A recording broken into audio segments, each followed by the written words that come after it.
In the beginning was the screen, and the screen was blank. Then Commodore moved upon the face of the screen, saying, "Let there be sprites." And there were sprites. Welcome to Yak Progress.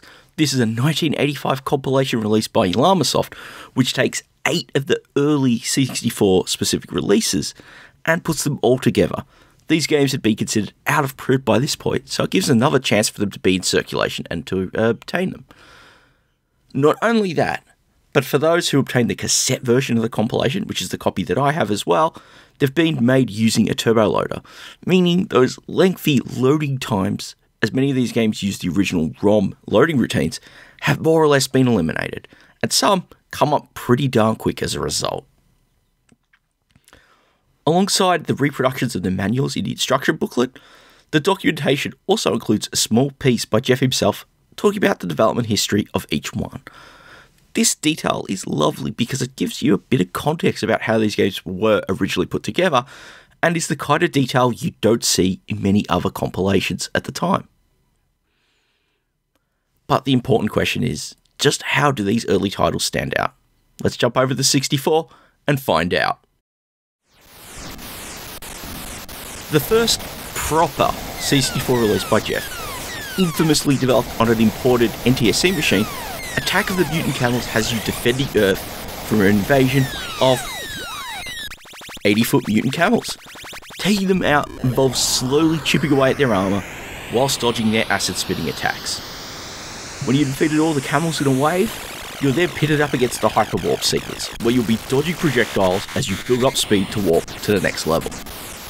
Yeah, it's primitive, but there is still, for me, a compulsive zapping experience with this one.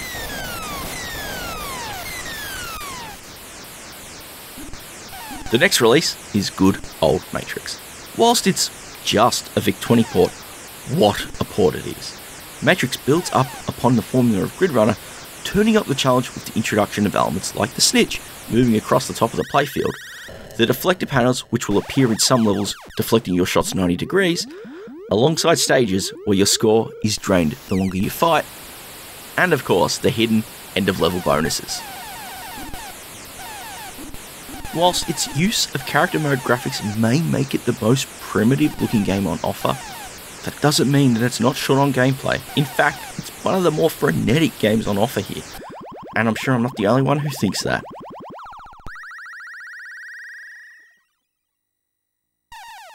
Like Matrix, Laser Zone also originated on the VIC-20 as well, but this time around, rather than do a straightforward conversion, the adaptation was more a rewrite, which to me generally improves the fluidity of the game, making it far more fun to play.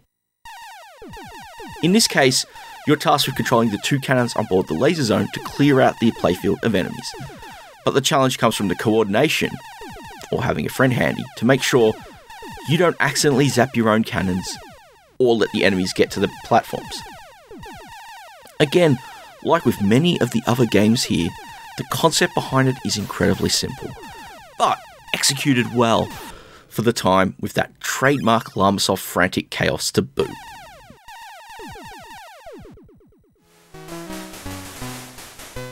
What's this? No zapping? Done right. Hover Bobber is the only game in this compilation where zapping meanies isn't the focus of the game. Rather, it's a more down-to-earth experience where it involves you as hapless Gordon Bennett, who, upon discovering his own mower has fallen to bits, decides to borrow his neighbours, and so the chase is on. Mow the lawn on each of the screen, avoiding the delicate flowers, Gordon's neighbour, and of course your own trusty canine companion. Whilst you can use them in a pinch to scare the neighbour off, they'll also get increasingly aggravated as time goes on, complicating matters that bit more. It's a frantic game in different ways from the others here, and is a marked progression forward in technical things with in-game music amongst other details.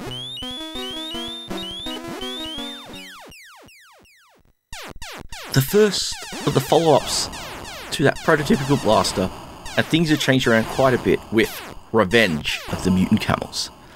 Rather than being the one to blast said camels, you're now in charge of a newly freed beast going on a rampage of revenge against their hostile captors. What follows is 42 waves of some very tough zapping action across some of the most bizarre enemies you'll find in a C64 game, coming very much in the direction of games like Manic Minter and whatnot. This one is not easy. Making some serious progress through your mission is about knowing the tricks involved in blasting through each wave, and being able to get through them without letting your camel take too much damage. It's probably the first of the scrolling shooters Jeff worked on, and you can see that there is a bar being raised here as well, and it's from this we get to move on to some of the more later efforts.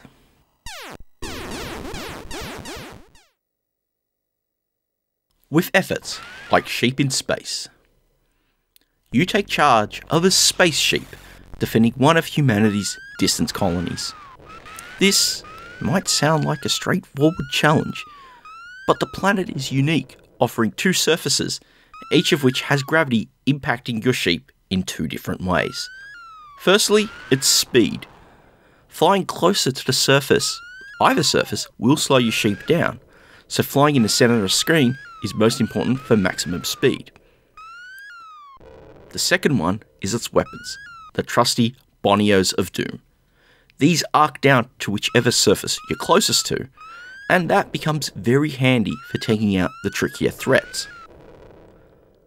All of these threats are after the planet busters, reaching power plants and dropping the charges in to eventually detonate them. The other big challenge with Sheep in Space is, of course, keeping your hunger levels in check, involving an occasional stop to munch on some handy grass. This one is a great shooter that might feel simplistic, but mixes things up in surprising ways with all of these elements.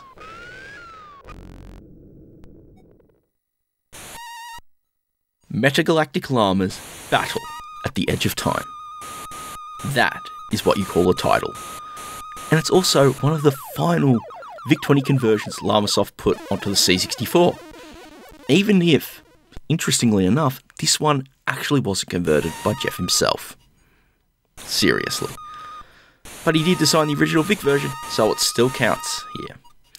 You are one of the metagalactic llamas defending a distant outpost from an invasion of cyborg spiders.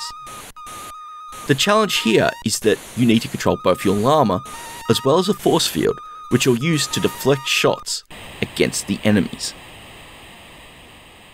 Considering it was originally written for an unexpanded VIC-20, there is a lot of frantic action here, as you're working out the best way to take the spiders out without letting them overwhelm you.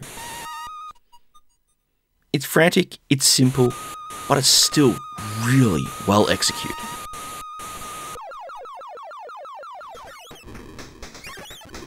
Finally, we've got the most recent release at the time, and Cipitl. Here you play Sippy, a goat-like beast who originally appeared in Sheep in Space, to blast its way through the 100 rooms of a giant installation, disabling each of them in order to save the day. Like any good Minter game though, it is tough, and there's so much on offer that what I can do here is really just give it a minor overview. Each room requires its own strategy in order to unlock the exits to the following rooms, and also each contains their own unique waves, alongside the infamous Rory. It's one that really shows the strange side of Jeff's works coming out. The bizarre beasties, the increasing use of strobing screen effects, which I actually disabled for everyone's sake with this footage, and alongside the need to map this one out. Mapping. In a Minter game?